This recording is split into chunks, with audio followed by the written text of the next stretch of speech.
नमो बुद्धाय दोस्तों, धम्मपद की इन गाथाओं में भगवान बुद्ध हमें अपने मन और कर्मों के बारे में एक बहुत गहरी बात समझाते हैं।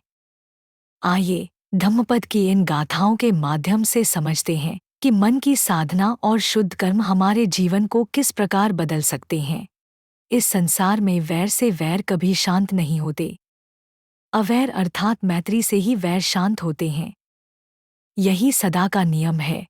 अनाड़ी लोग इस बात का ख्याल नहीं करते कि हम सभी को एक दिन इस संसार से जाना है।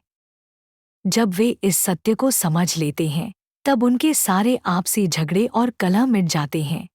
जो व्यक्ति अपनी इंद्रियों पर नियंत्रण नहीं रखता, भोजन में संयम नहीं रखता, आलसी रहता है और परिश्रम नहीं करता, उस पर मोह और विकार आसानी से हावी हो जाते हैं। जैसे तेज हवा कमजोर वृक्ष को गिरा देती है, वैसे ही विकार कमजोर मनुष्य को अपने वश में कर लेते हैं।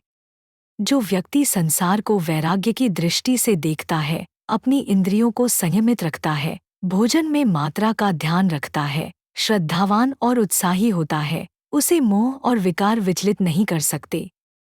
जैसे तेज हवा मजबूत पर्वत को हिला नहीं सकती, वैसे ही संयमी व्यक्ति को विकार हिला नहीं सकते। जो व्यक्ति अपने मन के विकारों को दूर किए बिना केवल भगवा वस्त्र धारण करता है और जिसमें संयम तथा सत्य का अभाव है, वह उस वस्त्र को धारण करने योग्य नहीं है। सच्चा साधु वही है जिसके भीतर सत्य, संयम, शुद्ध आचरण और विकारों से मुक्ति हो। जिस व्यक्ति ने अपने मन के सभी विकारों और मैलों का त्याग कर दिया है, जो शील और सदाचार में स्थित है तथा संयम और सत्य से युक्त है, वही काषाय अर्थात भगवा वस्त्र धारण करने का अधिकारी है। जो व्यक्ति असार को सार और सार को असार समझता है, वह गलत विचारों और मिथ्या संकल्पों में पड़ा रहता है। इसलिए वह जीवन के वास्तविक सार को प्राप्त नहीं कर पाता।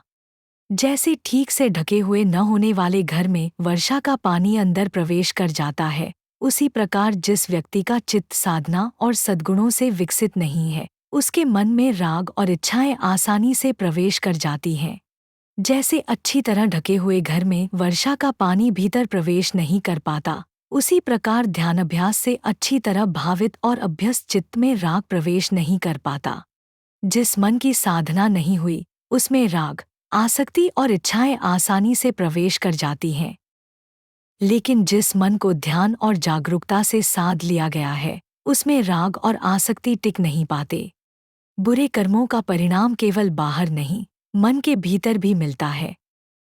गलत कर्म करने वाला व्यक्ति वर्तमान में भी अशांत रहता है और बाद में भी अपने कर्मों के परिणाम से दुखी होता है। बुद्ध की यही शिक्षा है, दूसरों को बदलने से पहले अपने भीतर के वैर को शांत करो। क्योंकि बाहर की शांति की शुरुआत हमारे अपने मन से होती है। वैर छोड़िए, मैत्री अपनाइए, यही शांति का मार्ग है। वीडियो देखने के लिए आपका बहुत बहुत धन्यवाद।